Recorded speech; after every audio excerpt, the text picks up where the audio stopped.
Biar nanti pulang langsung udah tinggal ke sana parkirin dulu. Iya ntar kan bisa.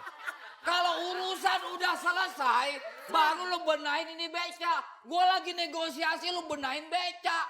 Nggak, maksudnya biar enak. Nanti takut ada kendaraan lain kita Kagak susah keluar. enak-enak. Kita susah keluar. Biar pelan dulu. Diam, ngapain ikut-ikutan? Kami adalah tim dari...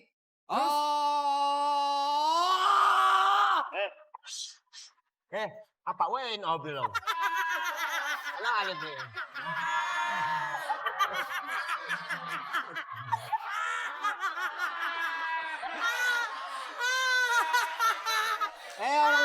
Orang belakang komplek. Dia bingung mau kebanggain bapak gua apa? Langsung ngomong deh. Apa? Apa?